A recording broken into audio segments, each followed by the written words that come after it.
Yeah, from a podcast, did this kind of reinstate that passion you had for films? You know what it was honestly, there's a lot of things. I wanted to correct what I felt was my only regret on Red State. Like, I took Red State out myself, and I'm so happy I did, and it was like my break with the treadmill of like the system and the money and stuff like that, just being able to step off of it and stuff. And I thought I was done directing. I was going to retire and stuff. Like, I four-walled my own movie. I'd self-distributed. I'd been distributed. I was like, that's it. I thought I was out of interesting things to say, because I used to make the movies came right out of me. Like, Clerks is because I was a clerk, and Mallrats because I hung out with my friends at the mall, and Chasing Amy. I had that relationship. With Dogma, I was raised Catholic. So all that stuff was me. It wasn't really like movies or ideas for movies and stuff. It was like, what happened to me? Okay, I'll just translate that. And one day, I stripped my entire life, and I had nothing interesting left to say unless I was going to be like, okay, this movie's about a guy who makes movies for a living and wears hockey jerseys. You know, it's like I'd stopped living a real life because I just make movies for a living. Mm-hmm. So at that point, man, like, you know, I thought I was done. I thought I was like, oh, I'll just kind of step outside and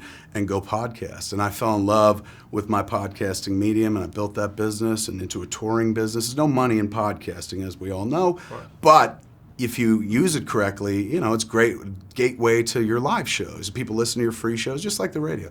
They listen to your free shows online, and then when you show up in town, they come see you live. And that's how I lived for like the last 3 years after walking away from movies. So I loved Smodcast.com.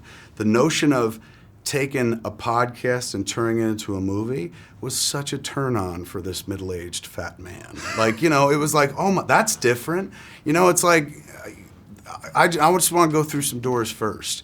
I don't care if they're the stupid doors or doors that nobody else wants to go through, but like, as an artist, or if you think yourself an artist, it'll probably be years before I can actually be an artist, but as I try to apply my craft and try to become an artist, you know, you just sit there going like, do something different, show them something different, like just take them to a place that you liked going when you were a kid. Show them the movies that you loved growing up, man. Like, I grew up watching the 4:30 movie on Channel 7 when I was a kid, and it was Apes Week, Nature Gone Awry Week, Godzilla Week, Rubber, always Rubber, you know? And I grew up when cable hit finally, the suburbs in the early 80s, and all the movies they programmed were rubber monsters and rubber killers and slasher movies and stuff. So these were the movies that I grew up loving. David Cronenberg, David Lynch, the Coen brothers, Quentin, of course, later on, but all the movies that were on the edge, From Beyond, Reanimator. But I couldn't make those movies. I could make Clerks because that came from real life,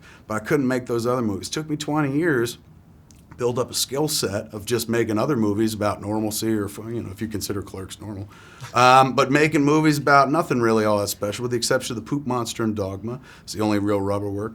So it took me like 2 decades to get to a point where I was like, well, I'm out of interesting things to say, but I do have the ability to make a movie, and I would like to see a movie about a guy who turns another guy into a walrus.